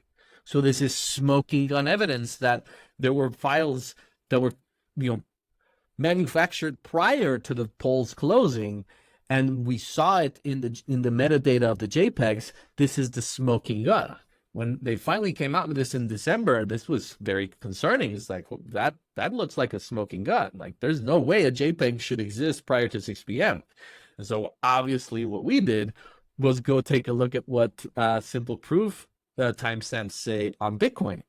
And so now in the orange, you can see the plotting of all the JPEGs coming in as the polls closed. And so it smoothed out these three kind of moments where you see all these JPEGs. And this is effectively the non-smoking gun, because it's, according to Bitcoin, all of the files were created after polls closed. But more importantly than that is because of that, it smoothed out these three moments to one single moment. And I can't say anything about, timestamping is like carbon dating. You can't say anything about how, whether, because when you timestamp something to Bitcoin, it only says how old it is, at least as of how old it is. But it could have been created before, right? It could be a week older. However, it does mean that if something is on Bitcoin, then it cannot be younger than that. So basically what this means is the election crimes unit presented their argument saying, 3% was of the JPEGs of the files exist prior to polls close. That's, smoking gun evidence. But the non-smoking gun evidence is saying, what about this? What happened later? Over 53% of the timestamp information on the metadata exists in the future. And so it's like, well, this is odd, because if the information exists on Bitcoin in the past, then what you're suggesting is that the election fraud was committed by time travelers who came from the future and, hacked Bitcoin or something. It's like that is the, 53% of the data has to be explained now in the context of time traveling because of Bitcoin. This 3%, harder to say, but it does suggest maybe there's a more plausible explanation. And it turns out that the metadata field of JPEGs is input by the hardware. And so what we found is basically the contractor that did the scanning misconfigured the time zones in the hardware. And so from 3% of the hardware managing the national voting system thought it was in Samoa, out in the Pacific islands, and I think it's GMT +3. But then 53% of the scanners thought they were in Baghdad in Iraq, right? So it's like, jeez, what's more plausible, right? Is it that time travelers from the future attacked the Guatemalan voting system, or is it that a technology contractor made a mistake and, 44% of the machines thought they were in Guatemala, 3% thought they were in Samoa, and 53% thought they were in Baghdad? That's amazing. And who knows, maybe that contractor did not make a mistake. Maybe he was doing exactly what he was told to do, which is find a way to make this look illegitimate. But that, what you just showed, is really powerful. Like, I'm not trying to slander this contractor at all. I'm sure that they did everything completely above board. But you're right. It's like, okay, what are you going to trust? The most secure network in the entire world, Bitcoin, which has never been hacked, gives you a heartbeat of that time chain. Or are you going to trust that this contractor who put together this graph made a mistake with his time zones? Like, one is highly, almost infinitely unlikely, and one is pretty probable.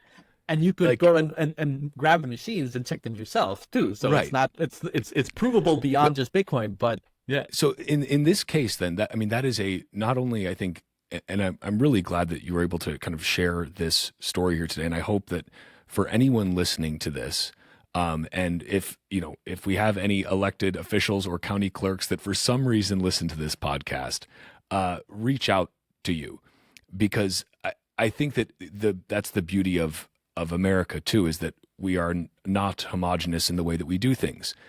Decisions can be made at local and at state levels to decide to try new things, to certify, to add integrity to their own local or state level election process. And we have some very pro Bitcoin senators. If Cynthia Lummis is listening to this right now, get in touch with you, because this is something that I think you have here proof at scale in Guatemala that this works. And not only that it works from the yes, we'll verify that the top line results were pretty much right, but also it stood up against the justice system trying to come out and say, no, the weaponization of the justice system, which I'm sure many people listening to this can find some common ground with. It said, no, the claims that you are making against the integrity of this election are wrong. We can show it, and then we have a way to go in and say, look, here's where you made a mistake, actually. Bitcoin was true. Bitcoin is true. Bitcoin will be true. And that's having at least that piece of certainty in your election process, which won't prevent potential fraud, but at least prevents the fraudsters from getting away with it. That's the thing. They may still commit fraud, but now you can catch them. You can show that, look, you lied. Bitcoin told the truth. You lied. And so that's really powerful. It doesn't eliminate the possibility, but it makes it so much harder. And, it is essentially an insurance policy that election authorities can have in case things go wrong. And if you ask me, what are the odds of things going wrong in November for an election authority anywhere in the USA? I mean, I would say, you bet on it. And so in the case of Guatemala, I will say the justice system is like, they presented these arguments in public in December, but they are just this week presenting them officially in court. So what I just showed you are graphs that I just made because they are still going at this. Like, they're doubling down on time travelers. And so it's a matter of just more people understanding how this, because it's still not too many people understand it. This is cryptography and mathematics we're talking about, and so it's easier to just, it's still working its way through the justice system. So this accusation, the trial is ongoing. The election crimes unit presented this argument in court 5 days ago. And so now the election authorities have to fight back. And because they invested in this insurance policy, they have the arguments that with mathematics to make this case. We'll see what the judge says. And it's just a matter of saying, initially, the election authorities got this because they believed, well, if we publish our documents to the internet, maybe people will create fake versions using AI for next to nothing. That was the reasoning why they purchased this. But now, reality is they're super glad they have this because they're being accused of this election tampering. And without Bitcoin, it would be much, much, much harder to prove that this mistake happened. And, I won't quote Orwell. I'll quote Forrest Gump, right? Shit happens, right? And so I think there's a very unique opportunity here to, take this into the election system. It's simple to implement, but it adds, it doesn't make it perfect, but it increases it's a net benefit. It protects the election from would-be attackers. And as a corollary, in the case of Guatemala, like I said, now even people at the presidency and the people that are now in power understand that Bitcoin isn't just, used by criminals like what the media is telling them, but that Bitcoin helped that. Bitcoin is a tool, and they need to understand it. They need to invest more time, not just because El Salvador, our neighbor, next door neighbor, has made a legal tender, but also because it protected our voting system. And so that's the kind of thing that didn't happen in fantasy land and the meme coin, world. That happened in the real world. And so if you're interested, please reach out, because Cloud World is going into overdrive in November, and this can provide an anchor of truth for people. And your local election authority and maybe folks running in the election, they can't forget this. You can't unsee something like this when it happens. And who knows, like Guatemala, maybe what you end up protecting against is a simple mistake of misconfiguration of time zones and hardware. Like if democracy dies and we no longer have the ability to fire our leaders every 4 years because of a time zone configuration issue, I mean, that's just ironic and sad. Maybe I just know you'll be surprised. And of course, we're more than happy to provide lessons and tools that have been useful in Guatemala. And it's just it did work at scale. Some people said, "Oh, but it's a small country." It's like I'll remind folks, it's over 3,000 election authorities oversee the 300 million people in the U.S. So I think there are very few election authorities that have millions of voters. Most election authorities are small and local, so it's less than, it's tens of thousands, maybe hundreds of thousands of voters. Guatemala has 9.2 million, so it's a single election authority. Maybe LA and Manhattan or something will have more voters, but Guatemala has it. This isn't something you can write off because it's this small country. No, it's apples to apples. This was huge, and I just appreciate the opportunity to share a story. I appreciate you sharing it, and I have two thoughts. The first thought that just came into my head is, another reason you wouldn't want to do this on some shitcoin chain, like Ethereum, for example, is because we know that Ethereum can be rolled back because it literally happened. This isn't like hypothetical. It's that we know that they have rolled it back in the past. So you would never want to trust the integrity of your election to something that is just as susceptible to, insider overreach and, running back the clock. Like if this was on Ethereum and you were showing me that graph, I would say there may have been some time travelers actually because they rolled back time in the sense of the blockchain. So again, a reason why Bitcoin is this perfect tool for this. And the other thought that I had was I was trying to think of reasons not to do this. Like I was trying to think of reasons that you could give. And my thought is that the only reason that you would not want to implement this, given that you said you implemented it for 9 million people in an election authority in the space of less than a week. Insane. So it's fast. We know that it is tamper proof because it is hashed into the Bitcoin blockchain. You're not going to tamper with that blockchain. The only reason I can think of that you would not want to do this is if you plan on lying in the election. If you plan on committing fraud, then you should not use this solution. Because that you're going to get caught committing that fraud. So if you are a liar and a fraudster and you are trying to interfere in your election, you definitely do not want to use this solution. But if you are honest and you want to make sure that the election results are truthful, are verifiable, so that you can verify whether or not they were truthful. I should be careful of my language there. Yes. But if you are an honest person who genuinely believes in democracy, or at least believes that we should have some oversight in our democratic process, whether or not you believe in democracy itself, you should want this type of solution, because this is an opportunity to do just that. To actually, you don't have to trust, you can verify. But if you're a liar and a cheat and a scoundrel, you definitely want to stay away from this. It's far too truthful for you. Exactly. And it allows an election authority to signal that very clearly.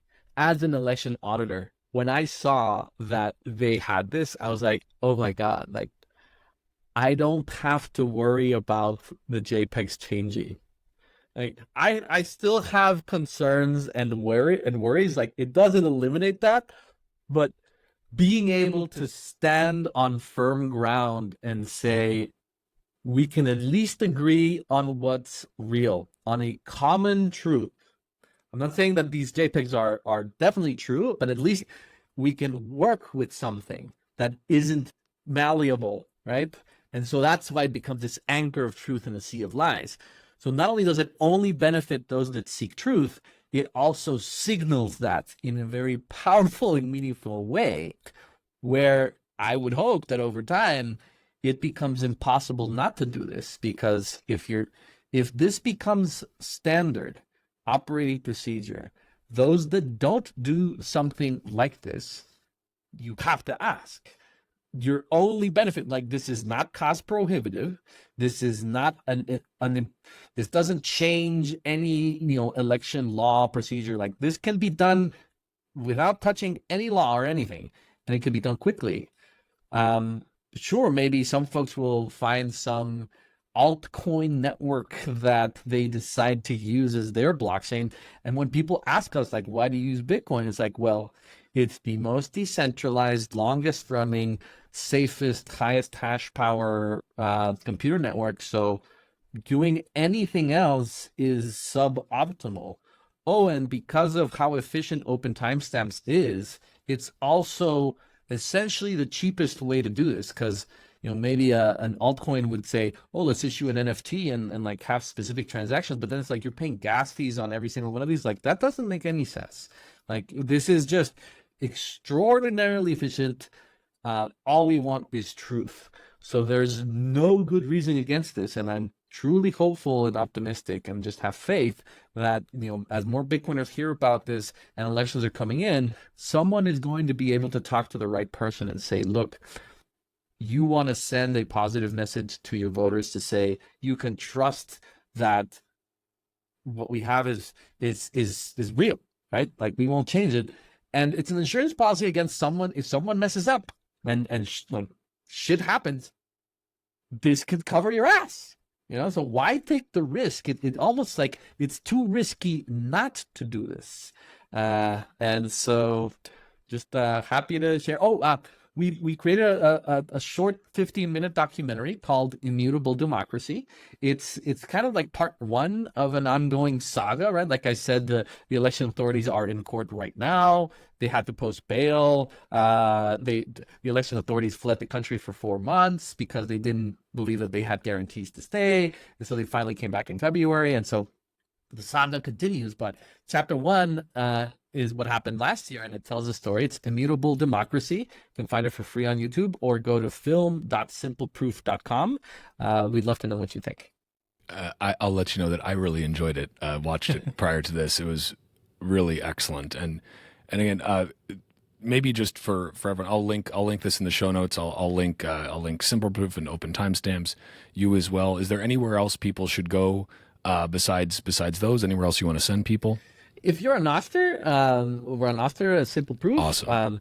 DigitalWitness is also something I lead. It's a more like a nonprofit, hardware to be like election audit. If you are interested in doing the full-on audit, like, I'm very passionate about that, and we can do it. And it's just a matter of that's a lot more work. That does require months of preparation.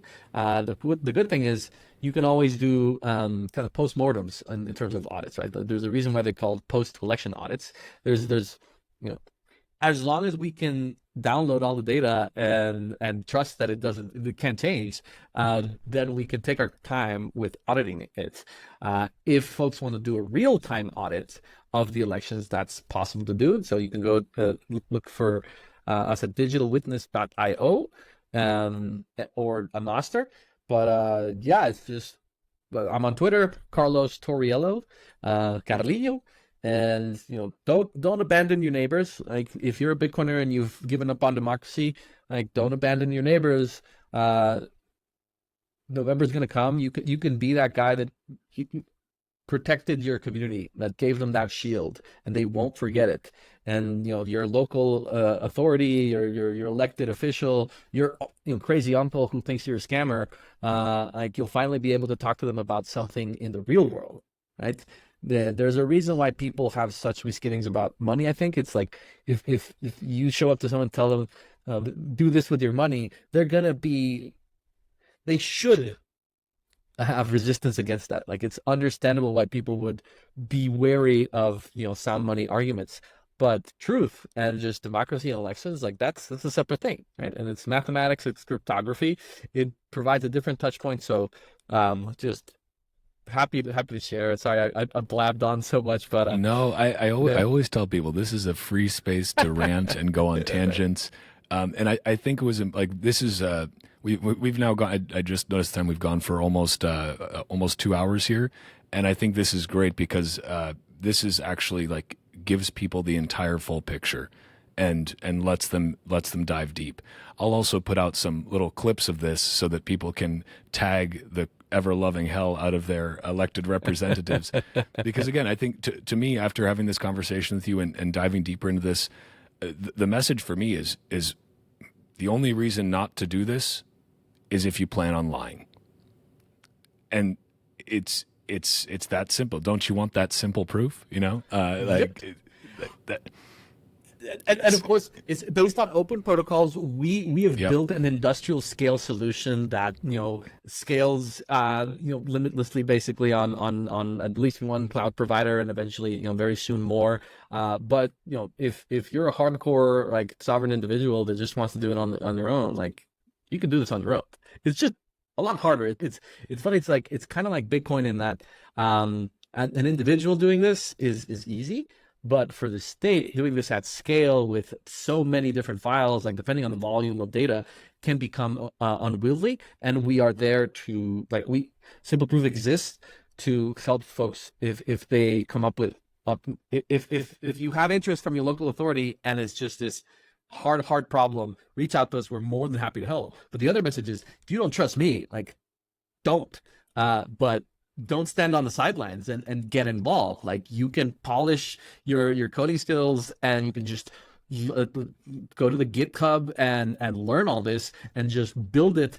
Be there on election night, download everything, like ask for Freedom of Information Act requests, like rip out the guts out of all of the public records, store it on your local drives, hash it to Bitcoin. You never know, you might end up being the guy that they call to, you know, get out of jail, right?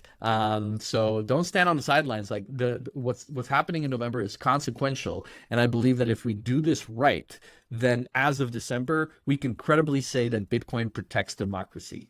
And therefore, if you're trying to shut down a Bitcoin miner somewhere because they're doing, you know, useless math operations, you're actually shutting down what protected democracy. So if you're against Bitcoin, you're against democracy. And I think that's a powerful tool to help our friends, the miners, to defend against ridiculous arguments based on, you know, FUD and nonsense. If we go out and actually help our neighbors and take a proactive approach at fighting off the clown world insanity, slow creep that's just destroyed communities everywhere, then you know, people won't forget that, and you can be that hero for your local community. You know, and maybe you don't want to, but you can also be anonymous and just, you know, publish it. You know, just don't stand on the sidelines. There's a unique opportunity here, and the entire world could hear about this. Right? There's no turning back. If we are able to get this and it becomes standard operating procedure for the, you know, largest or the most powerful democracy the world has ever seen, then, you know, all of a sudden, truth can become attainable for everyone everywhere in the world.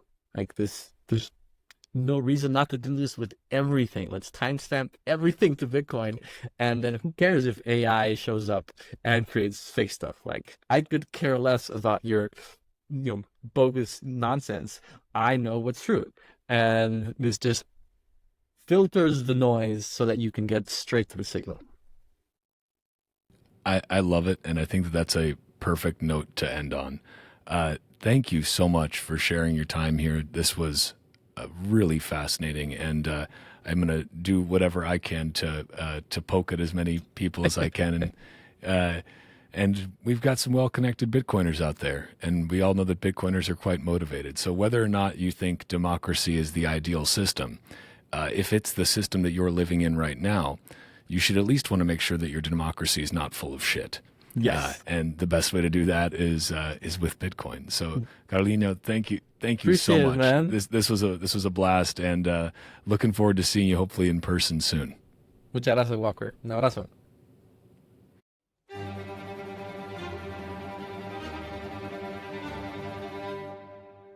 And that's a wrap on this Bitcoin Talk episode of the Bitcoin Podcast. If you're a Bitcoin-only company interested in sponsoring another fucking Bitcoin podcast, head to bitcoinpodcast.net/sponsor.